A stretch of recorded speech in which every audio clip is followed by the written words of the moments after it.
नमस्कार दोस्तों, स्वागत एक बार फिर से आपका सक्सेस क्लासेस में। जैसा कि आपको पता होगा, हम लोग विजन का टेस्ट जो कि कर रहे थे। तो ये टेस्ट नंबर हमारा जो कि 3rd है, जिसमें हम जो कि एनसीईआरटी इंडिया की बात कर रहे थे। एनसीईआरटी इंडिया का जो टेस्ट और थोड़ा सा करंट अफेयर का भी पर्सपेक्टिव इसमें शामिल है। तो इसी को हम देख रहे थे। अभी तक हमने जो कि 50 MCQ कर लिया है और अब हम जो कि इसके आगे देखने चलेंगे। ठीक है, तो शुरू करने से पहले जो भी मित्र जो कि या फ्रेंड्स वगैरह जो भी हमारे हैं, जो चैनल पे जुड़े हुए हैं, नए हैं, उन्होंने अभी तक सब्सक्राइब नहीं किया तो प्लीज़ चैनल को फटाफट से सब्सक्राइब कर लीजिए और आते हैं अपने क्वेश्चन पे। तो चलो शुरू करते हैं बिना किसी देरी के। क्वेश्चन नंबर 51 आपसे कहता है, सारनाथ से प्राप्त विराजमान बुद्ध की प्रतिमा की विशेषताओं के संदर्भ में निम्न में से कौन सा सही है। ठीक है, सारनाथ की जो बुद्ध प्रतिमा मिली उससे संबंधित क्वेश्चन है। पहला आपका स्टेटमेंट करा है, बुद्ध को पद्मासन में विराजमान दिखाया गया है। ठीक है, सेकंड करा, यह मूर्ति धर्म चक्र प्रवर्तन की घटना का निरूपण करती है।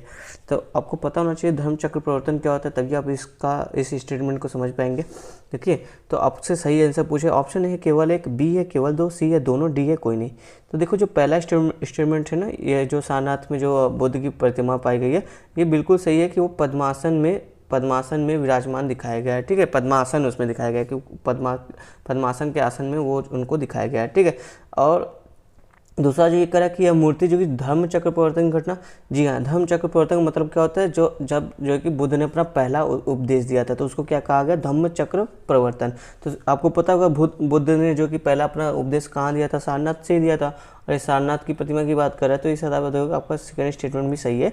तो ऑप्शन सी हमारा सही होता है, 1 और 2। चलते नेक्स्ट क्वेश्चन नंबर 52 की तरफ, देखते क्या कह रहा है। क्वेश्चन नंबर 52 कह रहा है, मगध क्षेत्र पर, ठीक है, मगध क्षेत्र पर शासन करने वाले निम्न राजवंशों के कालानुक्रम बताइए। मतलब कि कौन पहले आया कौन बाद में आया, ये बताइए मगध क्षेत्र पर। ठीक है, आपको पहला मौर्य वंश, शिशुनाग वंश, नंद वंश, हर्यक वंश, इनमें से बताना है कौन पहले आया। ऑप्शन ए है 2 4 1 3, ओके, बी है 4 3 1 2, ओके, सी है 4 2 3 1 और आपका डी है 2 4 3 1। तो आपको सही उत्तर बताना है, आप इसको अरेंज कीजिए। थोड़ा सा ऐसे जो क्वेश्चन थोड़े टफ होते हैं एग्जाम के टाइम में, वो जनरली रिकॉल नहीं हो पाते हैं, इसके लिए काफ़ी ज़्यादा प्रैक्टिस होता है। और एंशिएंट इंडिया में हम लोग इतना ज़्यादा प्रैक्टिस नहीं करते क्योंकि बेनिफिट ऑफ कास्ट बहुत कम है, इसमें पढ़ना बहुत जाता है, क्वेश्चन 1 से 2 मैक्सिमम ही आते हैं। ठीक है, फिर भी ये कुछ इंपॉर्टेंट जो है उनको हम देख के जाते हैं ताकि अगर यहाँ से क्वेश्चन टैकल आता है तो हम लोग कुछ टैकल कर सके। चलो, तो यहाँ पे देखोगे जो सबसे पहले आए इन चारों में, हर्यक वंश सबसे पहले आया था। ठीक है, तो 4 हमारा सबसे पहले रहेगा, जहाँ 4 नहीं आप उसको करो, ए करेगा, डी करेगा हमारा। ठीक है, हर्यक वंश में जो कौन सबसे ज़्यादा जो कि प्रख्यात शासक थे, बिम्बिसार। ठीक है, बिम्बिसार जो कि काफ़ी प्रख्यात थे। हर्यक वंश का जो अंतिम रूलर था उसको जो कि शिशुनाग वंश ने उसको हरा दिया था। तो शिशुनाग वंश ने हर्यक वंश को हराया। इसका मतलब क्या हो गया कि हर्यक वंश के बाद कौन आया, शिशुनाग वंश आया, यानी 4 के पास 2 आना चाहिए। तो हमारे बी वाला भी कट जाता है हमारा आंसर। देखो, ठीक है, इसके जो आखिरी रूलर थे उसको जो कि नंद वंश ने हराया था। और नंद वंश का जो रूलर था घनानंद, उसको जो कि मौर्य वंश के जो चंद्रगुप्त संस्थापक थे, चंद्रगुप्त मौर्य ने उसको हराकर मौर्य वंश की स्थापना की थी। तो हमारा जो सही ऑप्शन होगा 4 2 3 1 हो जाएगा। ठीक है, थोड़ा सा ये टफ टाइप के क्वेश्चन होते हैं यूपीएससी में, पर आप ध्यान से दीजिएगा तो आपको बेटर समझ में आएगा। थोड़ा मतलब ये सब जैसे मौर्य वंश हो गया, शिशुनाग वंश हो गया, तो ये थोड़ा सा इंपॉर्टेंट हो जाता है, ये आपको एवरग्रीन टाइप के टॉपिक, इनसे आप क्वेश्चन एक्सपेक्ट कर सकते हो।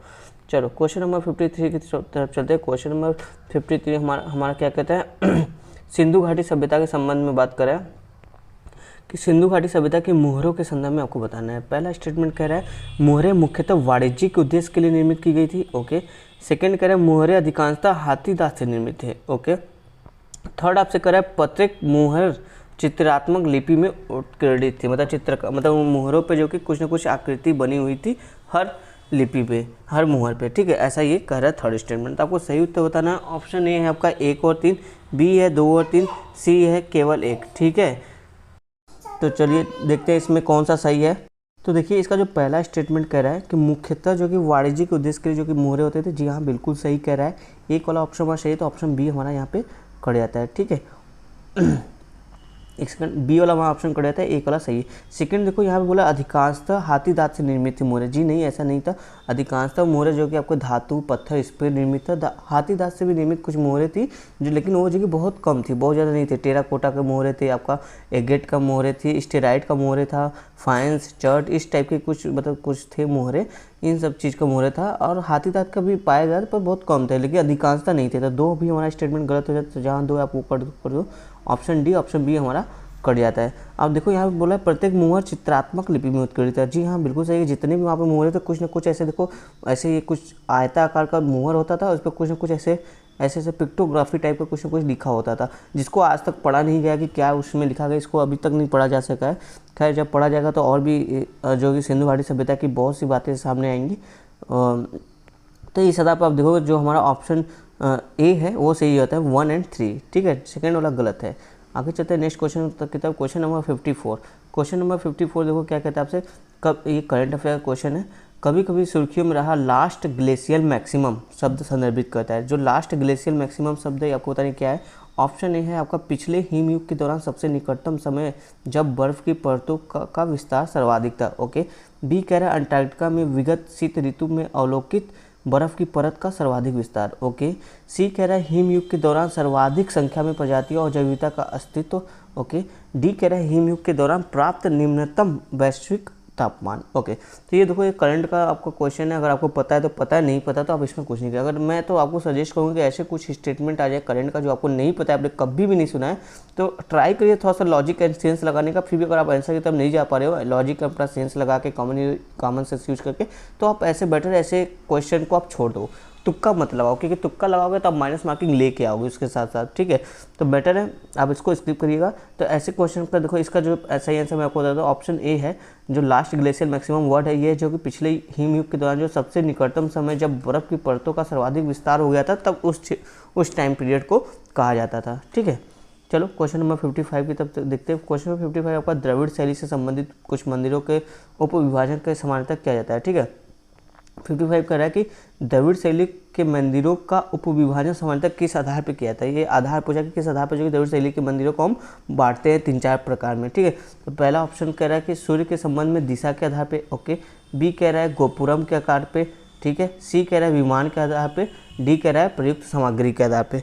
तो देखो जो द्रविड़ शैली यानी साउथ की, जो मान लीजिए हमारा नॉर्थ इंडिया, ये हमारा साउथ इंडिया है, तो साउथ इंडिया में जो कि द्रविड़ शैली काफ़ी प्रचलित था, जबकि नॉर्थ इंडिया में जो कि हमारा नागेश शैली प्रचलित था। ठीक है, तो द्रविड़ शैली का जो विभाजित किया गया हम लोग इसको कि इस टाइप के मंदिर उस टाइप के मंदिर, तो वो जो है कि इसके विमान के आकार के आधार पर। विमान मतलब जो जैसे मान लीजिए आपका मंदिर का एक कमरा है, ये जो ऊपर मंदिर के ऊपर देखो ये शीर्ष होता है। ठीक है, इस टाइप का, तो ये शीर्ष किस टाइप का होगा उस आधार पर जो कि मंदिर का विभाजन किया गया द्रविड़ शैली में। तो विमान के आकार के आधार पर जो इसकी आकृति किस आकार की होगी, गोल होगा, लंबा होगा, अंडाकार होगा, ठीक है, या फिर एकदम शीर्ष वाला होगा, तो इस आधार पर जो कि द्रविड़ शैली के मंदिरों का विभाजन किया जाता है। तो ऑप्शन सी इसका सही है। चलते अपने नेक्स्ट क्वेश्चन की तरफ। देखो इसका जो विमान होता है वर्गाकार भी हो सकता है, आयताकार भी हो सकता है, गोलाकार भी हो सकता है, अष्टभुजाकार भी टाइप का विमान हो सकता है। ठीक है, और अंडाकार यानी कि जो घोड़े की नाल होती है इस टाइप का भी कुछ इसका विमान हो सकता है। तो इस आधार पर जो कि द्रविड़ शैली के मंदिरों का विभाजन किया जाता है।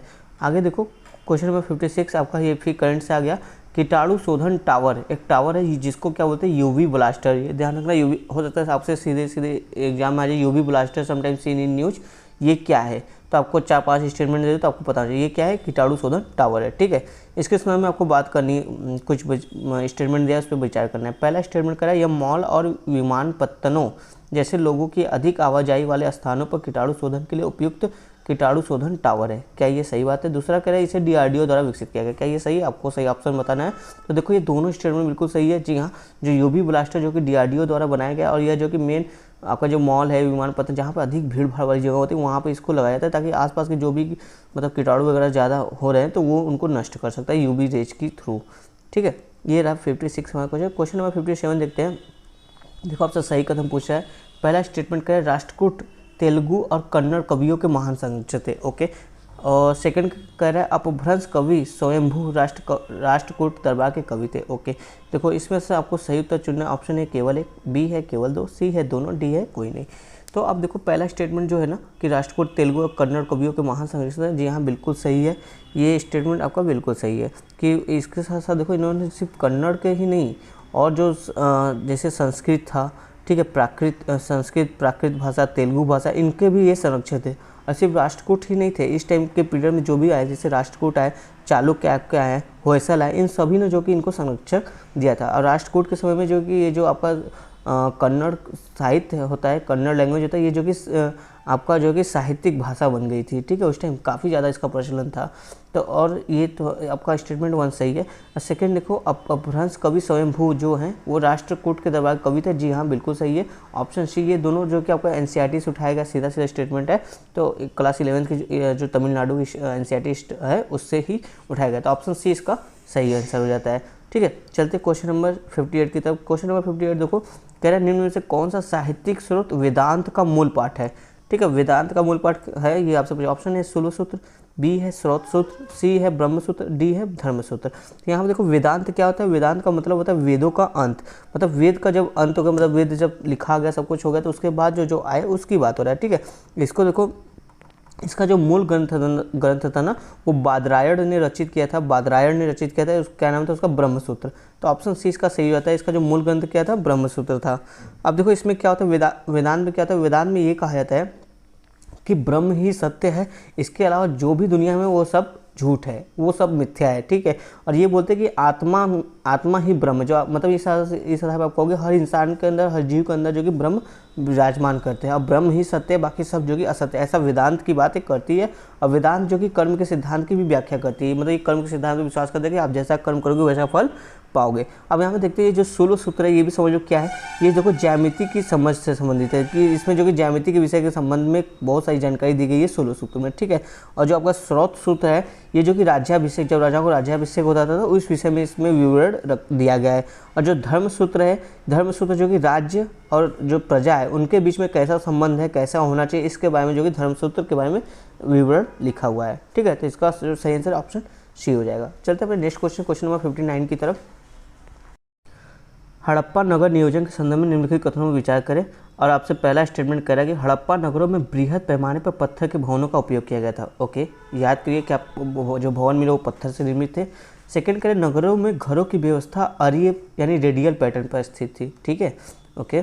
थर्ड कह रहा है यहाँ पूर्णतः संबंध जल निकासी प्रणाली निर्मित की गई थी। देखो जो हड़प्पा सभ्यता है ना वो जल निकासी प्रणाली के लिए काफ़ी ज़्यादा फेमस है, तो ऑप्शन 3 तो सही है इसमें। तो ऑप्शन डी में देखो 3 नहीं है, तो ये डी वाला ऑप्शन कट जाता है, हमारा बचा ए बी सी। अब पहला देखो जो ये बोल रहा है कि जो हड़प्पाई नगर थे बड़े पैमाने पर पत्थरों का प्रयोग हुआ था भवन निर्माण। जी नहीं, आप हड़प्पा में देखो तो पक्की हुई ईंटों से जो कि भवन का निर्माण हुआ था। ठीक है, पत्थरों का यूज़ तो पाषाण काल टाइम में होता था जब और थोड़ा सा आ गया है, लेकिन हड़प्पा जो कि एक नगरीय सभ्यता थी तो यहाँ पे जो कि अब देखोगे ईंटों का प्रयोग हुआ था। तो ऑप्शन स्टेटमेंट 1 भी हमारा गलत हो जाता है यहाँ पे।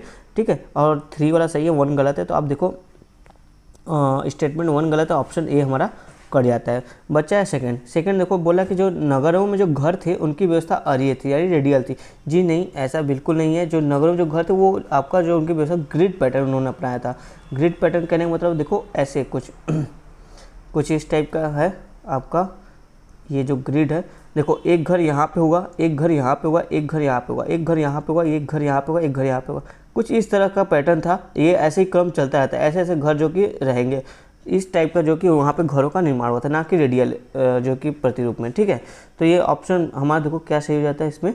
जो पहला स्टेटमेंट गलत है, दूसरा स्टेटमेंट गलत है, तीसरा वाला सही, तो ऑप्शन सी केवल 3 जो कि सही हो जाता है। क्वेश्चन नंबर 60 की तरफ चलते हैं। नगर वन योजना के संदर्भ में आपसे बात कर रहा है, आपको बताया नगर वन योजना के बारे में। ठीक है, पहला स्टेटमेंट करें इसका लक्ष्य संपूर्ण भारत में अगले 5 वर्षों में 200 शहरी वन विकसित करना है। ओके, सेकंड करें इस योजना के अंतर्गत शहरी वनों को मुख्य रूप से शहरों में विद्यमान वन भूमि पर विकसित किया जाएगा। ओके, आपको सही आंसर चुनना है। ऑप्शन ए है केवल 1, बी है केवल 2, सी है दोनों, डी है कोई नहीं। तो यहाँ पर देखोगे जो पहला स्टेटमेंट है ये बिल्कुल सही है। नगर वन योजना के तहत जी अगले 5 वर्षों में जो कि 200 शहरी वन विकसित करना है, ये बात सही है। सेकेंड भी बिल्कुल सही है कि इसके अंतर्गत जो शहरी वन है उनको मुख्य रूप से शहर में विद्यमान वन भूमि पर विकसित किया जाएगा। ठीक है, ये 2 स्टेटमेंट दोनों का सही है, ऑप्शन सी इसका सही स्टेटमेंट हो जाता है हमारा। चलते हैं नेक्स्ट क्वेश्चन की तरफ।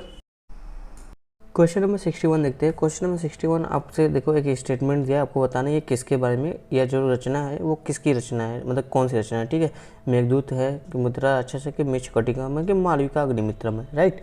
चलो देखते हैं पढ़ते क्या है। यह शूद्रक की प्रसिद्ध संस्कृत साहित्यिक रचना है। ओके, इसके पात्र समाज के सभी स्तरों से संबंध है। ओके, इसके एक अंक में चोरी का एक रुचिकर विवरण प्रस्तुत किया गया है, जिसमें चोरी का नियमित कला के रूप में उल्लेखित किया गया है। उपयुक्त परिच्छेद किससे संबंधित, देखो यहाँ पे काफ़ी ज़्यादा आपको हिंट मिल गया। यहाँ पे देखो आपको बता दें इसने इसको जो कि शूद्रक ने लिखा है, संस्कृत में लिखा है, तो अगर आपको बताऊंगा इसमें से कौन सी रचना जिसका राइटर शूद्रक है, तो भी आप इसका आराम से पता लगा सकते हो।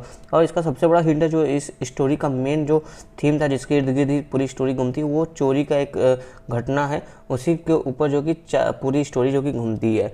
तो ये काफ़ी फेमस स्टोरी ये है आपका ऑप्शन सी मृच्छकटिकम। मृच्छकटिकम का मतलब होता है हिंदी में मिट्टी की गाड़ी। ठीक है, मिट्टी की गाड़ी का एक छोटे बालक की मिट्टी की गाड़ी रहती है। इसकी स्टोरी काफ़ी शानदार है। इसमें क्या होता है, काफ़ी लंबी स्टोरी है, फिर कभी बात करेंगे जब एंशिएंट इंडिया वगैरह पढ़ेंगे तो।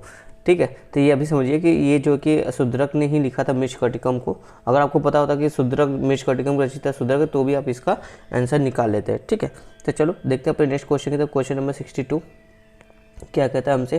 क्वेश्चन नंबर 62 जो कि प्राचीन भारतीय इतिहास के संदर्भ में गंधिक संदर्भित करता है। गंधिक एक वर्ड है, आपको बताना ये इसका क्या मतलब था प्राचीन भारत के इतिहास में। ठीक है, पहला है ऑप्शन ए व्यापार श्रेणियों को ये संदर्भित करता है, बी कह रहा है सैन्य शिविरों को, सी कह रहा है गंधियों को, डी कह रहा है कारागार को। ठीक है, ये आपके पास 4 ऑप्शन, आप बताइए इसका कौन सा सही आंसर होगा। तो देखो जो इसका जो गंधिक जो वर्ड है ना, गंधिक का मतलब होता था जो गंध यानी इत्र, जो इत्र बेचा करते थे उनको जो कि गंधिक बुलाया जाता था। तो प्राचीन समय में क्या हुआ, ये काफ़ी फेमस था। तो उस समय क्या हुआ, जितने भी व्यापारी लोग थे ना, उन सभी को ये इसी वर्ड से संबोधित किया जाने लगा। जितने व्यापारी का मतलब गंधिक का मतलब ये मतलब होगा कि व्यापारी, अगर कोई व्यापारी है तो उसको लोग गंधिक करके बुलाते थे। ये व्यापार श्रेणियों को संबोधित करता था। तो ऑप्शन ए इसका सही जाएगा। क्वेश्चन नंबर 63 की तरफ चलते हैं। क्वेश्चन नंबर 63 देखो क्या कहता है, निम्न में से कौन सा से जैन धर्म के मूल सिद्धांत है। ठीक है, जैन धर्म बौद्ध धर्म जो कि यूपीएससी का काफ़ी ज़्यादा फेवरेट है, हर साल आपको 1-2 क्वेश्चन इसमें से मिलेगा, तो इसको थोड़ा अच्छे से प्रिपेयर करके जाइएगा। ठीक है, देखते हैं क्वेश्चन नंबर 63 क्या कहता है हमसे जैन धर्म के बारे में। मूल सिद्धांत क्या है आपको बताना है। पहला स्टेटमेंट का ये संपूर्ण जगत प्राणवान है। ओके, सेकंड कह रहे हैं कि विहारों में निवास करना मोक्ष की अनिवार्य शर्त है। ओके, थर्ड कह रहा है जन्म और पुनर्जन्म का चक्र कर्म द्वारा निर्धारित होता है। क्या जैन धर्म जो कि पुनर्जन्म के चक्र को मानता था, कर्म के सिद्धांत को मानता था, इस बात की भी चर्चा की जानी चाहिए। ठीक है, तो पहला स्टेटमेंट देखो, जैसा कि ये बोला गया कि संपूर्ण जगत प्राणवान है, जी हाँ बिल्कुल सही है। इसलिए आप देखोगे जो जैन मॉन्क होते हैं ना, वो मास्क लगा के चलते हैं, क्योंकि उनको लगता है कि अगर हम सांस भी लेते हैं तो हमारे माउथ में जो है कि कुछ कीटाणु वगैरह जो वायरस हैं या जो भी बैक्टीरिया जो भी हवा में हैं विद्यमान जीव छोटे छोटे, वो हमारे अंदर आ जाएंगे, तो उनकी डेथ हो जाएगी हमारी वजह से, हमारे सांस लेने से। तो इतना तक वो जो कि केयर करते हैं। ठीक है, और ये बोलते हैं कि हर चीज़ में संसार, चाहे वो मतलब पत्थर है, पेड़ है, वो बोलते हर चीज़ में प्राण है। ठीक है, इसलिए ये पहला स्टेटमेंट का सही होता है। ए पहला स्टेटमेंट सही है, तो जहाँ एक नहीं वो हटा दो, हमारा ए कट गया, डी कट गया, बच्चा बी और सी। ठीक है, दूसरा कह रहा है व्यवहारों में निवास करना मोक्ष की अनिवार्य शर्त है। ठीक है, तो ये भी बिल्कुल सही है। जो भी लोग मोक्ष की प्राप्ति करना चाहते हैं, वो विहार जो उनका बनता था जहाँ पे मोंक लोग रहते थे, उनका आश्रम कैसे कह लो आराम करने के लिए, तो वो वहाँ पे उनको रहना ही पड़ेगा। अगर आपको मोक्ष की प्राप्ति चाहिए तो आप घर रह के नहीं कर सकते। ठीक है, तो इस तरह की बात भी बिल्कुल सही। तो हमारा ऑप्शन बी जो देखो कर रहे थे, ऑप्शन सी अपने आप आंसर रहता है। थर्ड को हमको अगर नहीं पता तो भी हम 2 स्टेटमेंट से अपना आंसर निकाल लेते हैं। जी हाँ, ये जो कि पुनर्जन्म चक्र की बात करते हैं, कर्मा की बात करते हैं, तो ये भी ऑप्शन सी भी सही है हमारा। थर्ड वाला ऑप्शन भी सही है, तो ऑप्शन सी हमारा सही रहेगा। क्वेश्चन नंबर 64 की तरफ चलते हैं। क्वेश्चन नंबर 64 देखो करंट का है, काफ़ी अच्छा चीज़ है, रेस टू जीरो। आप इसको मेंस से अगर टॉपिक ऐसा कुछ कनेक्ट होता है तो इस वर्ड को जरूर जो कि आप लिखिएगा, काफ़ी अच्छा इंप्रेशन पड़ेगा आपका एग्जामिनर के ऊपर। तो देखो एक रेस टू जीरो अभियान है, तो आपसे पूछा है कि ये सुर्खियों में था, ये इसका क्या मतलब है, किससे संबंधित है। तो पहला स्टेटमेंट करें कार्बन फुटप्रिंट कम करने और अर्थव्यवस्था को कार्बन मुक्त बनाने हेतु एक बहुहितधारक पहल है। ओके, बी कह रहा है 2030 तक सभी रूपों में निर्धनता को समाप्त करने के लिए आरंभ किया गया एक अभियान है। ओके, सी कह रहा है स्वस्थ जीवन शैली के प्रोत्साहन हेतु भारत में स्वास्थ्य पेशेवरों द्वारा प्रारंभ एक पहल है। ओके, डी कह रहा है भारत में सड़क दुर्घटनाओं में होने वाली मृत्युओं की संख्या को कम करने के लिए सड़क परिवहन और राजमार्ग मंत्रालय के नेतृत्व में कार्यक्रम है। अगर आप देखोगे, देखो इसमें रेस है 2-0 है, तो आप सोचोगे हो सकता है जो डी वाला ऑप्शन बोला है ना, सड़क दुर्घटना रेसिंग, क्योंकि लोग करते हैं तो सड़क दुर्घटना होती है। अभी सड़क दुर्घटना को कम करने के लिए, मृत्यु की संख्या जो होती है उसे कम करने के लिए हो सकता है ऐसा कुछ इनिशिएटिव शुरू किया जा रहा है। इस वर्ड से यही ज़्यादा सही लग रहा है ऑप्शन, ठीक है। लेकिन हम अगर ऐसे देखेंगे, गेस करेंगे तो ये हमारा गलत हो जाएगा। क्यों? क्योंकि ये पहला ऑप्शन जो है कि इसका सही है।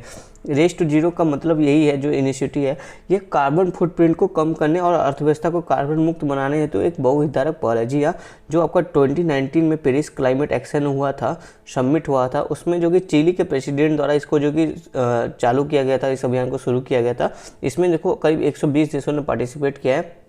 अब इसका मकसद क्या है? इसका मकसद एक संधारणीय विकास यानी सस्टेनेबल डेवलपमेंट को इंश्योर करना।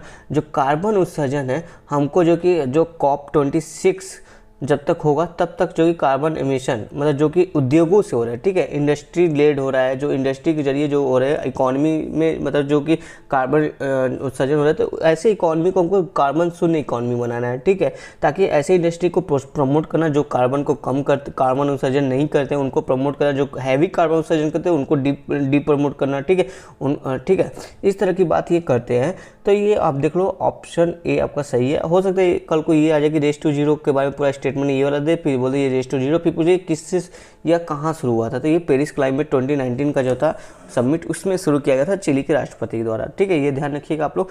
इसमें देखो ये जो बोला कि बहुहितधारक पहल है, जी हाँ बिल्कुल बहुहितधारक मतलब इसमें बहुत से लोग हैं, जैसे NGO भी जुड़े हुए हैं, गवर्नमेंटल ऑफिसर जुड़े हैं, 500 के ज़्यादा जो कि टॉप यूनिवर्सिटी जो है वो भी जुड़े हुए हैं, कि मतलब कैसे इस चीज़ को हम लोग अचीव करेंगे उसके बारे में विचार विमर्श करने के लिए। अब बहुत सारे जो कि कॉर्पोरेट ग्रुप है और बहुत सारे जो बड़े बड़े निवेशक है वो लोग भी इसमें जो कि जुड़े हुए हैं इनके साथ, ठीक है।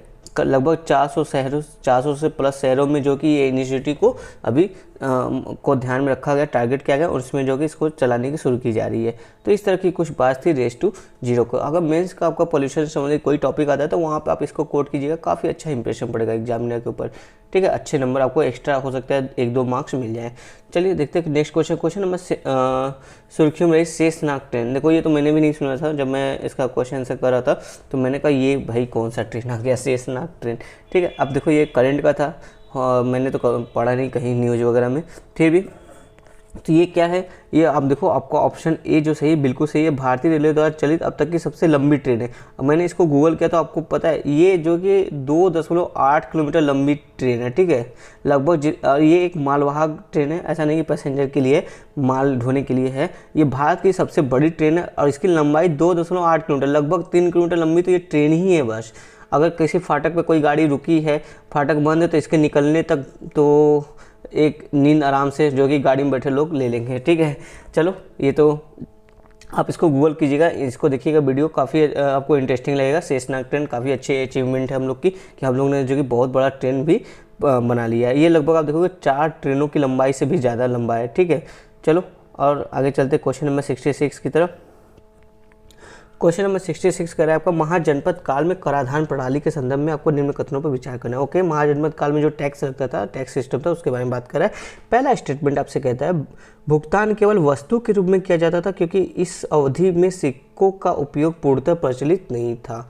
ओके, सेकंड कह रहा है कारीगरों और व्यापारियों को करों का भुगतान करने की छूट दी गई थी। महाजनपद काल में देखो, अगर आप सोचो अगर महाजनपद काल में हम लोग हैं, जो 16 हमारे महाजनपद काल थे, तो क्या उस समय तक सिक्कों का प्रचलन नहीं होता था? बिल्कुल होता था। तो अगर आप इस आधार पर देखोगे तो पहला स्टेटमेंट तो गलत हो जाता है। अगर टैक्स दे रहा है तो हमको हो सकता है हम वस्तु के हिसाब से भी देते, मेरे पास पैसे कम है, वस्तु कोई सामान मतलब अनाज मेरे पास ज़्यादा, मैं पैसे की जगह पे जो अनाज भी दे दूँ, वो भी होता था। लेकिन पैसों का, सिक्कों का भी उपयोग किया जाता था, ऐसा नहीं कि उपयोग नहीं किया जाता। देखो यहाँ पर क्या कहता है, सिक्कों का उपयोग पूर्णतः प्रचलित नहीं था। अरे थोड़ा बहुत तो होता होगा ना भाई, हम तो थोड़ा इतना डेवलप कर गए, सिक्के भी आ गए समाज में, सिक्के चल रहे हैं, तो क्यों नहीं हम सिक्के को पे करेंगे टैक्स के रूप में। तो पहला स्टेटमेंट देखोगे प्रचलित नहीं था, तो इस हिसाब से गलत हो जाता है। तो आपका स्टेटमेंट 1 ऑप्शन स्टेटमेंट 1 गलत है। सेकंड क्या कह रहा है कि कारीगरों और व्यापारियों को करों का भुगतान करने छोड़ दी। अरे यार, जब हम कारीगर और व्यापारियों को जो कि छूट दे देंगे तो हम टैक्स किससे लेंगे? जो आज भी देखो बड़े जो टैक्स कौन पे करता है मैक्सिमम? जो व्यापारी वर्ग है, जो व्यापार करता है, कुछ इनकम करता है, वही तो मैक्सिमम टैक्स भरता है। तो उस टाइम कैसे छूट मिल जाएगी? वही लोग, वही तो छोटे मोटे जितने व्यापारी है जो कि मैक्सिमम जनता को कवर करते हैं, वही तो टैक्स भरते हैं। तो ये गलत है, तो ये भी स्टेटमेंट गलत होगा। ऑप्शन डी सही इसका है, न तो 1 न तो 2। देखो उसने जो छूट मिला था टैक्स के लिए तो किसको मिला था? जो योद्धा थे, ठीक है, जो सेना में थे, जो युद्ध लड़ने जाते थे, उनको टैक्स फ्री था, उनको उनसे टैक्स नहीं लिया जाता था। और जो ब्राह्मण वर्ग था उससे टैक्स नहीं लिया था। इन 2 वर्गों को छोड़ा गया था, बाकी जो जितने वर्ग थे, जो भी लोग थे, उनसे टैक्स वसूला जाता था। और ये जो टैक्स लिया जाता था महाजनपद काल में, उपज का 1/6 भाग जो कि लिया जाता था। ये ध्यान रखिएगा, हो सकता है कल को स्टेटमेंट में आ जाए कि हाफ 1/2 भाग लिया जाता था, 1/4 भाग लिया जाता था। तो ये ध्यान रखिए 1/6 भाग लिया जाता था, ठीक है। तो हमारा ऑप्शन डी इसका सही होता है, दोनों ऑप्शन स्टेटमेंट गलत थे। क्वेश्चन नंबर 67 की तरफ चलते हैं। मोहम्मद बिन तुगलक के संबंध में बात करता है। काफ़ी इंटरेस्टिंग राजा था, या दिल्ली सल्तनत का सुल्तान कह लो, राजा नहीं। पहला स्टेटमेंट कह लो, देखो क्या कह रहा है, उसने अपनी राजधानी दिल्ली से देवगिरी स्थानांतरित की थी। ओके। सेकंड कह रहा है, उसने कृषि के लिए दीवाने आमिर कोही नामक एक अलग विभाग की स्थापना की। ओके।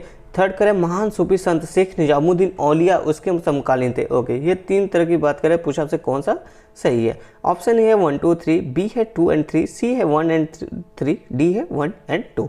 तो आप देखिए, तो अगर आप देखो मोहम्मद बिन तुगलक जो कि इसके समय में जो एक चीज़ बड़ा फेमस हुआ था कि जो अब तक किसी सुल्तान ने किया था, इसने जो कि दिल्ली की जो राजधानी थी ना उसको शिफ्ट कर दिया गया था, शिफ्ट कर दिया। जैसे मान लो ये इंडिया का पूरा मैप है, तो यहाँ पे दिल्ली है, यहाँ पे कुछ दिल्ली है, तो इसको शिफ्ट कर दिया। यहाँ पे एक देवगिरी जगह था, यहाँ पे इन्होंने बोला कि अब जो कि हमारी राजधानी होगी वो यहाँ पे होगी। देखो इसके पीछे का इसका एक अच्छा कारण भी था, पर वो शूट नहीं किया, इसको वापस दिल्ली आना पड़ा क्योंकि यहाँ पे जो कि अनाज और पानी की काफ़ी कमी थी। तो यहाँ पे इसके सेना शिविर जो कि रह नहीं पाए ज़्यादा टाइम तक, ये वापस है। इसका ये करने का मकसद ये था कि जो जैसा कि हमारा पकड़ अभी दिल्ली में है, वैसा ही पकड़ जो कि मतलब उत्तरी भारत में, वैसा ही पकड़ जो कि हमारा साउथ भारत, दक्षिणी भारत में भी बन जाए। इसके लिए जो कि इसने इस जगह को चुना था राजधानी बनाने के लिए, पर वो सफल नहीं रहा, ठीक है, इसलिए उसको वापस लौट के जाना पड़ा। पहला तो ये है, तो पहला स्टेटमेंट सही है, ठीक है। दूसरा कह रहा है कि उसने दीवाने कोही नामक एक अलग विभाग की स्थापना की कृषि के लिए। जी हाँ, बिल्कुल सही है। क्यों इसने इसकी स्थापना की थी? क्योंकि देखो ये किसानों से जो कि बेइंतहा जो कि टैक्स लेता था, मनमाना टैक्स वसूलता था, कुछ भी टैक्स लगा देता था सबसे बहुत ज़्यादा। तो जो किसान थे इस टाइम के, ये इसके खिलाफ हो गए, इसके विरोध में आवाज़ उठाने लगे, संघर्ष की स्थिति उत्पन्न होने लगी, किसान नाराज हो गए, किसान जो कि हम फसल नहीं उगाएंगे, ऐसी बातें चलने लगी। तो इसने क्या किया, इन सभी के समाधान के लिए एक विभाग की स्थापना की, जिसे क्या कहते हैं, दीवाने आमिर कोही, ठीक है। तो इस विभाग ने जो कि कुछ सजेशन दिया, जिसमें क्या हुआ, बाद में किसानों को ऋण भी दिया गया कि हाँ आप कर्जे में तो आप हमसे ले लीजिए, ऋण ले लीजिए, अपना अनाज उगाइए, जब आपका अनाज उग जाएगा तो फिर धीरे धीरे चुका दीजिएगा। इस तरह की कुछ इन्होंने जो कि समाधान निकाला, ठीक है। तो ये भी काफ़ी इंटरेस्टिंग चीज़ था। अगर आपसे पूछे किस दिल्ली सल्तनत के समय में जो कि किसानों में विद्रोह का माहौल बन गया था या विद्रोह वाली स्थिति हुई, तो वो कौन था? मोहम्मद बिन तुगलक। ये भी ध्यान रखिएगा, ये इंटरेस्टिंग फैक्ट है। तीसरा जो स्टेटमेंट है, पहला तो दूसरा सही हो गया हमारा। इस आधार पर देखो तो कौन सा एलिमिनेट हो रहा है हमारा? सी एलिमिनेट हो रहा है, बी एलिमिनेट हो रहा है, ठीक है। ए और डी बचा है। देखो जो थर्ड स्टेटमेंट है, जो मोहम्मद बिन तुगलक था ना, ये जो सूफी संत थे, उनके काफ़ी ये जो कि मतलब कह लो काफ़ी इनको पसंद करता था। ये कई बार दरगाह भी गया, मोइनुद्दीन चिश्ती की दरगाह भी गया, वहाँ पे जो कि अपना मतलब माथा टेकने, पूजा पाठ जो भी होता है वो करने उन्ने कर के आया। काफ़ी सम्मान देता था मतलब सूफी संतों को। लेकिन कुछ निजामुद्दीन औलिया जो थे, इनके साथ इनका कुछ बहस वगैरह हो गया था किसी बात को लेके। तो निजामुद्दीन औलिया ने इनको जो कि श्राप भी दे दिया था कि इनको मतलब मरने का श्राप वगैरह ऐसा कुछ, मतलब उनकी बद्दुआ भी दे दी थी, ठीक है। तो इन्होंने क्या किया, निजामुद्दीन औलिया को जो कि दंड देने का भी प्रावधान भी कर लिया। इन्होंने सोचा कि हम इनको अब दंड देंगे, ये कैसे हमारे खिलाफ बोले इस तरह, ठीक है। इस तरह की बातें भी हुई। तो हाँ, मोहम्मद बिन तुगलक के समय में जो कि निजामुद्दीन औलिया जो कि इसके समकालीन मतलब इन्हीं के, जब मोहम्मद बिन तुगलक थे तब ये भी वहाँ पे उनके साथ थे।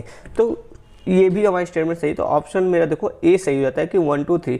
काफ़ी इंटरेस्टिंग है मोहम्मद बिन तुगलक की हिस्ट्री, पढ़िएगा आप कभी। चलिए चलते क्वेश्चन नंबर 68 की तरफ। ये नीचे हम उधर का जाए। क्वेश्चन नंबर 68 देखो, फिर से करंट का एक क्वेश्चन आ गया हमारा। क्या कह रहा है, global initiative on sharing all influenza data, ठीक है। इसकी बात कर रहा है, GISAID की बात कर रहा है कि संदर्भ में आपको निम्न विचार करना है, ठीक है। पहला स्टेटमेंट कर रहा है, इसका उद्देश्य कोविड-19 सहित सभी इन्फ्लुएंजा वायरस के डेटा के त्वरित साझाकरण को प्रोत्साहित करता है। ओके। सेकंड कर रहा है, GISAID जो है को विश्व स्वास्थ्य संगठन WHO और यूरोपीय संघ के से प्रशासनिक सहायता प्राप्त होती है। तो देखो दो स्टेटमेंट आपको सही होता है। देखो पहला जो स्टेटमेंट है बिल्कुल सही है, जो GIZ है जिसका फुल फॉर्म क्या था, global initiative on sharing all influenza data, ठीक है। तो इसका क्या उद्देश्य था, कोविड-19 सहित सभी इन्फ्लुएंजा वायरस के डेटा को त्वरित साझा करने के लिए प्रमोट करना, ताकि हम समझ सकें कि जो ये पैंडेमिक की केस हो रही है, हाँ मतलब पूरे विश्व में महामारियाँ फैल रही है, कि इसका क्यों ऐसा हो रहा है, इसका क्या कारण है और इसमें इलाज और मतलब बेहतर समाधान खोजा जा सके, इसके लिए किया जाता है। ये तो पहला स्टेटमेंट बिल्कुल सही है। जो देखो सेकेंड वाला कह रहा है कि इसे WHO और यूरोपीय संघ द्वारा, जी नहीं, इसको WHO और यूरोपीय संघ से प्रशासनिक सहायता नहीं प्राप्त होता था, इसको एक NGO है उसके द्वारा जो कि इसको जो प्रशासनिक सहायता प्राप्त होती थी, वो उस NGO एक सेकेंड, हाँ जो वो NGO है उसका नाम है फ्रेंडे वन है, ठीक है। फ्रेंडे वन एक NGO है, इसके थ्रू जो कि इसको प्रशासनिक सहायता मिलता था। अब देखो ये जो फ्रेंडे वन है ये NGO क्या करता है, ये इसका मेन एम ही है कि जो भी सहायता इसको मतलब देना होता है किसको, एजुकेशन के फील्ड में और हेल्थ के फील्ड में, ये उनको जो कि आपको प्रशासनिक सहायता वैज्ञानिक मतलब साइंटिफिक फील्ड में और एजुकेशन फील्ड में, सॉरी हेल्थ के फील्ड में नहीं, साइंटिफिक कोई रिसर्च हो रहा है उसमें कुछ हेल्प चाहिए और कुछ एजुकेशन से रिलेटेड कोई चीज़ है उसमें हेल्प चाहिए, तो ये उसमें जो कि विशेष रूप से जो कि ये एक संगठन है जो कि इसकी हेल्प करता है, जैसा भी हेल्प इससे बन सकता है वो करता है, ठीक है। तो इस तरह की कुछ संस्था है फ्रेंडे वन जो कि एक NGO है। तो GSET के लिए जो ये सब प्रशासनिक कार्य जो देख रहा था इसका, वो आपका यही फ्रेंडे वन था, ठीक है। तो ऑप्शन पहला स्टेटमेंट सही है, दूसरा गलत है, तो हमारा ऑप्शन ए सही रहता है। चलते क्वेश्चन नंबर 69 की तरफ। क्वेश्चन नंबर 69 देखो क्या कहता है, मंदिर स्थापत्य कला विशेषताओं पर विचार करें। ओके, रेखा पीड़ा देउल, खाखरा देउल, ये कुछ मंदिरों की स्थापत्य कला है। आपको बताना ये विशेषताएं किस राज्य से जुड़ी है, उड़ीसा, गुजरात, पश्चिम बंगाल, मध्य प्रदेश। UPSC में देखो ऐसे क्वेश्चन बहुत बार देखे जाते हैं, तो ऐसे क्वेश्चन पे आप पूरी तैयारी पूरी रख रहिए, कभी भी ऐसे क्वेश्चन आपसे पूछे जा सकते हैं, ठीक है। तो ये जो इसका सही आंसर है, ये जो कि उड़ीसा जो राज्य है आपका, वहाँ से जुड़ा हुआ है। देखो ये क्या एक तरह से मंदिर के टाइप है। मंदिर के टाइप कैसे है, ये जो नागर शैली की जो मंदिर होती है ना, इसका जो विमान यानी ऊपर वाला जो शिखर होता है उसके स्ट्रक्चर के आधार पर जो मंदिरों को डिवाइड किया जा रहा है, ठीक है। तो देखो इसमें जो बोला जा रहा है शिखर है और ये भवन है, ये भवन जो इसका चबूतरा होता है उसी के आधार पर जो डिवाइड किया जा रहा है। तो ये बोला जा रहा है जो आपका रेखा पीड़ है, ठीक है, ये जो रेखा है इसमें क्या होता है, जो विमान होता है वो शंकु के आकार का होता है, ठीक है। मतलब जो ऊपर वाली ये होती है कह लो ऐसे, जो हाँ ऊपर जो शीर्ष होता है वो शंकु के आकार का होता है रेखा पीड़ में, और जो पीड़ा देउल होता है, ठीक है, ये आपका जो पीड़ा देउल है इसमें जो कि आयताकार जो कि होगा, जो इसका जो शीर्ष होगा वो आयताकार चौतरा होगा और शीर्ष भी आयताकार होगा, और खाखरा देउल में जो होता है वो जो कि वर्गाकार होता है, ठीक है। इस तरह की आकृतियों से जो कि होता है ये उड़ीसा में काफ़ी फेमस है, तो ये ध्यान रखिएगा। चलिए चलते हैं क्वेश्चन नंबर 70 तक। क्वेश्चन नंबर 70 जो कि आपसे सिंधु घाटी के बारे में बात करें। सिंधु घाटी सभ्यता की कलाकृतियों में से कौन सी प्राप्त हुई आपको बताना है, ठीक है। पहला है सोने का हार हमें मिला है क्या, तकुआ मिला है क्या, तकुआ वर्ड समझते क्या है, फिर तांबे के कंगन मिले हैं क्या, और फोर्थ कह रहा है साधारण मृदभांड। देखो तकुआ मैं अभी आपको बता दूंगा तो आपको समझने में आसानी होगी। तकुआ जो कि कपास और जो ऊन होता है उसकी कताई करने की एक तरह का साधन था, जिससे कपास और ऊन की कताई की जाती थी, ठीक है। जैसे कह लो गांधी जी का जो एक तरह से जो चरखा था कुछ इसी टाइप का चीज़, ठीक है, पर चरखा नहीं, उससे जो कि कपास वपास की कताई की जाती थी। तो क्या ये सब चीज़ें हमको जो है कि कलाकृतियाँ सिंधु घाटी सभ्यता से मिली। तो देखो गोल्ड का तो जानकारी था, ये आपको पता है ना, तो उस टाइम गोल्ड का जानकारी था, तो सोने का हार मिला है, बिल्कुल हाँ, आप इस तरह से गेस कर सकते हो कि सोने का हार तो मिला ही है। तो स्टेटमेंट 1 सही है, तो हमारा ऑप्शन सी जो है कि कट जाता है, ठीक है। तकुआ मतलब चरखे ऊन वाली की बात जो मैंने कि ऊन कॉटन की कताई वगैरह, तो कॉटन का कपड़ा वगैरह तो चलता था, कॉटन काफ़ी फेमस था, तो ये भी था। 1 और 2 भी सही होगा, तो देखो जहाँ 2 नहीं वो काट दो, बी वाला हमारा कटेगा। तांबे के कंगन काफ़ी मिले हैं, आप देखोगे अभी सारनाथ म्यूजियम में जाओगे तो वहाँ पे देखोगे तांबे के कंगन वगैरह अभी पड़े हुए अरे वहाँ पे मैं सारनाथ की बात करो, जैसे जहाँ हड़प्पा का जो लोकेशन है वहाँ पे जाओगे, वहाँ पे जो म्यूजियम वगैरह बना है वहाँ पे आपको तांबे के कंगन देखने को मिला। आप फोटो वगैरह गूगल पे भी देखोगे तो आपको देखने को मिल जाएगा। तो 3 भी सही है, ठीक है। तो हमारा देखो 3 तो ए और डी दोनों में चौथा देखो मृदभांड, भाई मिट्टी के बर्तन क्यों नहीं मिलेंगे, हड़प्पा सब आज भी हड़प्पा सभ्यता से पहले ही मिट्टी के बर्तन चले आ रहे हैं, मतलब हड़प्पा सभ्यता से तो मिट्टी के बर्तन चले आ रहे हैं, तो वो तो मिले ही थे। तो ऑप्शन जो हमारा डी सही होता है 1 2 3 4। जब सोने का हार मिल रहा है तो मिट्टी के बर्तन क्यों नहीं मिलेगा, है ना, कॉमन सेंस की बात है। तो ये डी सही हो गया हमारा। चलो क्वेश्चन नंबर 71 की तरफ चलते हैं। क्वेश्चन नंबर 71 हमारा करें भारत के सांस्कृतिक इतिहास के संदर्भ में कीर्तन घोष। ठीक है, कीर्तन घोष की रचना निम्न में से किसके द्वारा की गई थी। ये एक कुछ है कीर्तन घोष, ये एक्चुअली एक गीत है, भक्ति गीत है जो जिसका नाम कीर्तन घोष है। इसकी रचना किसने की थी, तो इसका ऑप्शन ए सही है, शंकरदेव। शंकरदेव देखो जो असम का एरिया है ना, उधर के एरिया में, असम के एरिया में ये जो कि काफ़ी फेमस थे, एक तरह से कहो भक्ति सेंट थे। इन्होंने जो कि यहाँ पे जो कि वैष्णविज्म को काफ़ी प्रमोट किया। ये वैष्णविज्म में काफ़ी बिलीव करते थे और वैष्णविज्म को इन्होंने काफ़ी हद तक प्रमोट किया और ये वैष्णववाद के प्रमुख प्रवर्तक के रूप में भी जाने जाते हैं। ठीक है, ये आध्यात्मिक जो ज्ञान है उसके प्रचार प्रसार के लिए मठों का, नामगृह और प्रार्थना कक्ष, कुछ ऐसे चीज़ों का स्थापना किया जहाँ पे जो कि ये आध्यात्मिक ज्ञान का प्रचार प्रसार किया जाता था। ठीक है, तो इसके कीर्तन घोष क्या था, कीर्तन घोष एक तरह से संगीत का संग्रह है, काव्य संगीत है, उसी की बात है, वो शंकरदेव ने इसको रचित किया था। क्वेश्चन नंबर 72 की तरफ चलते। क्वेश्चन नंबर 72 देखो क्या करे आपका, निम्न में से कौन से कारकों ने अवंती राज्य को मगध का प्रबलतम प्रतिद्वंदी बना दिया। कौन से कारक थे जिससे अवंती राज्य जो है कि मगध का दुश्मन, आपको शत्रु बन गया या प्रतिद्वंदी बन गया। तो पहला स्टेटमेंट करें, लौ ऐश की खदानों की उपलब्धता, ओके। गंगा दोआब की उपजाऊ भूमि, ओके। रेशम मार्ग पर वस्तुओं की आवाजाही पर आरोपित चुंगी से प्राप्त राजस्व, ठीक है।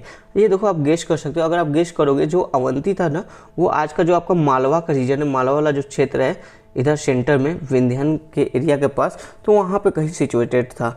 ठीक है, अब देखो यहाँ पे रेशम मार्ग का कोई तो मतलब है नहीं, रेशम मार्ग तो आपका जो चाइना का था, यहाँ से ऐसे होकर नीचे से होकर जाता था, तो यहाँ से कोई लेना देना है नहीं। तो हमारा जो थर्ड वाला देखोगे ये गलत हो जाएगा। अगर आपको मैपिंग थोड़ा सा याद है कि हाँ रेशम मार्ग तो इधर था, अवंती तो उधर था, तो 3 ऑप्शन नहीं है, तो ऑप्शन 3 जहाँ से आप कटोगे आपको सीधा सीधा आंसर मिल जाएगा केवल 1। तो गंगा दोआब का मैदान ये तो इधर है, यहाँ पे तो मगध वगैरह रहते थे, तो यहाँ पे जो कि प्रतिद्वंदा कैसे होगा, मगध का इससे प्रतिद्वंदी कैसे हुआ, ये तो यहीं पर है। अगर ये यहाँ पे होते, मगध भी यहाँ होते, तब हो सकता, पर ये तो यहाँ पे मालवा के रीजन में। तो जी हाँ, मालवा के रीजन में जो कि आप देखोगे लौ है इसके काफ़ी ज़्यादा यहाँ पे खदान है, मालवा के रीजन में था उस टाइम, तो उसी वजह से यहाँ पे उपलब्ध है। तो ये चाहते थे मगध की यहाँ पे मेरा कब्जा जाए, ताकि इसका लेकर जो कि हम लोग अच्छा औजार बना सके, जबकि ये चाहते थे कि नहीं ये हमारा है तो हमारे पास आएगा, ताकि हम बेहतर औजार बना के जो कि युद्ध को विजयी कर सके। तो इस चक्कर में जो कि दोनों जो कि प्रबलतम प्रतिद्वंदी बन गए थे। तो ऑप्शन जो स्टेटमेंट 1 है केवल वो सही, तो ऑप्शन बी आपका सही होता है। ठीक है, चलते क्वेश्चन नंबर 73 की तरफ। क्वेश्चन नंबर 73 देखो, कठपुतली सागा काफ़ी इंटरेस्टिंग चीज़ है। रावण छाया के बारे में आपसे बात करें। पहला स्टेटमेंट है, यह उड़ीसा की छाया कठपुतली यानी शैडो, बोले क्या ये शैडो कठपुतली और क्या ये उड़ीसा की, ये भी आपको ध्यान रखना है। सेकंड करें, ये कठपुतलियाँ एकल टुकड़े की बनी होती है, इनमें कोई जोड़ नहीं होता। ओके, देखो ये जो पहला स्टेटमेंट है रावण छाया, जी हाँ बिल्कुल सही कि ये उड़ीसा का है। सेकेंड की यह कठपुतली शैडो कठपुतली, जी हाँ ये भी बिल्कुल सही है। इसमें क्या, मान लो एक सामने एक कठपुतली रखा हुआ है, ठीक है, ये कठपुतली है, एक पीछे एक बड़ा सा स्क्रीन लगा होता है, यहाँ से जो कि लाइट फोकस मारी जाती है। इस लाइट यहाँ पर जो सेट एक ऊपर होता है कोई बंदा जो इसको ऐसे नचाता है, और इस लाइट की परछाई जो कि पीछे पर्दे पे पड़ती है, और यहाँ पे बैठी रहती है ऑडियंस। ठीक है, ऑडियंस यहाँ पे बैठे हैं अपने सीट पे, तो इसकी जो परछाई इस पर्दे पर जाती है, इसी जो परछाई चलता है, इसी का जो रिफ्लेक्ट यहाँ आता है, ऑडियंस इसी को देख के इंजॉय करती है। तो इस तरह से कुछ होता है आपका रावण छाया कठपुतली, जो कि शैडो कठपुतली की प्रोग्राम कुछ इस तरह से होता है। ठीक है, तो अब देखो पहला स्टेटमेंट सही है, दूसरा भी बिल्कुल सही कि इसमें कोई जोड़ नहीं होता। जी हाँ, इसमें कोई जोड़ नहीं होता। इसके ऐसा नहीं कि बहुत, आप ये समझो जब कठपुतली में कोई जोड़ नहीं होगा तो उसके हाथ पैर के मूवमेंट में काफ़ी मुश्किल होगा। जितना थोड़ा सा जोड़ 3-4 होंगे तो आप इजीली किसी हाथ को ऊपर कर लोगे, लेकिन पैर नीचे रहेगा। पैर को उठा लोगे तो एक पैर एक हाथ नीचे रह सकता है, आप इजीली कंट्रोल कर। लेकिन जब एक भी जोड़ नहीं तो उसको मूवमेंट देना काफ़ी मुश्किल होता है, काफ़ी हार्ड वर्क है ये। तो ये सेकेंड भी सही है। और इस तरह की जो आप देखोगे कठपुतलियाँ 2 फीट तक लंबी होती हैं। ठीक है, चलो देखते हैं क्वेश्चन नंबर 74 की तरफ। तो समझ जाएगा ना, इसका जो सही आंसर होगा कौन सा सही होगा, ऑप्शन सी, दोनों सही हैं। क्वेश्चन नंबर 74 आपसे कह रहा है, निम्न में से कौन सी भारतीय वैदिक युग की प्रसिद्ध कवित्रियाँ थी। ठीक है, पहला कह रहा है लोपामुद्रा, गार्गी, घोषा, मीराबाई, और एक एतुकुरी मुल्ला, ये ध्यान रखना कि कब की बात करें, वैदिक युग की बात करें और बाद की बात नहीं कर रहा है, वैदिक युग के टाइम की बात करें। तो जो लोपामुद्रा, गार्गी, घोषा, ये तीनों जो कि वैदिक युग में जो कि काफ़ी फेमस थी और ये प्रसिद्ध कवित्रियाँ थी। ठीक है, तो आप देख लो 1 2 3 सही है। मीराबाई तो देखो काफ़ी लेट सही ना, 14वीं 15वीं शताब्दी के आसपास, 1502 से 1556 इनका कुछ कार्यकाल था, तो उस टाइम में थी। वैदिक युग की तो है नहीं, तो जहाँ ऑप्शन 4 है वो हटा दो स्टेटमेंट। देखो पहला ए हमारा कट गया, बी भी कट गया, बचा सी और डी। तो और देखो जो एतुकुरी मुल्ला है ये भी देखो आपका एक कवित्री थी जो कि तेलुगु भाषी कवित्री थी। ठीक है, इन्होंने जो कि रामायण की रचना जो कि तेलुगु भाषा में की थी। ठीक है, तो ये लेकिन फिर भी ये जो इनका जो कार्यकाल था 10वां था, ये मीराबाई के ही समकालीन थी। मीराबाई से थोड़ा सा पहले कह लो 1450 के लगभग ये जो इनका मतलब कि कह लो जीवन था उस टाइम में ये थी। तो ये जो वैदिक युग की नहीं हुई, तो हमारा जो सही ऑप्शन होगा ऑप्शन डी सही है, 1 2 3। ठीक है, इतना आपको समझ में आया। ये जो एतुकुरी मुल्ला थी ये क्या था, तेलुगु कवित्री थी। जबकि मीराबाई देखो राजस्थानी भाषा में भी लिखती थी, गुजराती भाषा में भी लिखती थी और हिंदी भाषा में भी ये अपनी कविताएं रचनाएं लिखती थी। ठीक है, चलते हैं क्वेश्चन नंबर 75 और आज का लास्ट क्वेश्चन है। देखो विचार करना को स्टेटमेंट पे। पहला स्टेटमेंट आपसे कह रहा है विक्रमशिला विश्वविद्यालय की स्थापना पाल शासक द्वारा धर्मपाल द्वारा की गई। ओके। सेकंड कह रहा है अरब व्यापारी सुलेमान ने पाल साम्राज्य के संबंध में विस्तृत विवरण लिखा है। ओके। थर्ड कह रहा है पालों का तिब्बतियों और शैलेंद्र राज्यों के साथ घनिष्ठ संबंध था। ठीक है, ये आपके पास 3 स्टेटमेंट आपको बताने कौन सा सही है। तो देखो जो पहला स्टेटमेंट है बिल्कुल सही है, विक्रमशिला विश्वविद्यालय की स्थापना पाल शासक धर्मपाल द्वारा की गई थी। और ये याद रखना जो पाल शासन था इसकी स्थापना कौन किए थे, पाल साम्राज्य की स्थापना गोपाल थे, उन्होंने जो कि इसकी स्थापना की थी। और धर्मपाल उसका एक अच्छा शासक था, उसने जो कि विक्रमशिला जो विश्वविद्यालय उसकी स्थापना की थी। सेकेंड भी बिल्कुल सही कि अरब व्यापारी जो सुलेमान थे उनका जो कि पाल साम्राज्य के साथ संबंध में जो कि विस्तृत विवरण लिखा है इन्होंने, सुलेमान ने। ठीक है, थर्ड भी सही है कि तिब्बतियों और शैलेंद्र राज्यों के साथ घनिष्ठ संबंध था पालों का, बिल्कुल सही है, ऑप्शन डी आपका सही होता है यहाँ पे। तो ये थे आज के 25 एम्स की, उम्मीद है आपको समझ में आया होगा। चलते हैं, कल हम देखेंगे इसका लास्ट पार्ट जहाँ पे ये हमारा एनसीईआरटी इंडिया वाला एक टेस्ट खत्म हो जाएगा। धन्यवाद दोस्तों।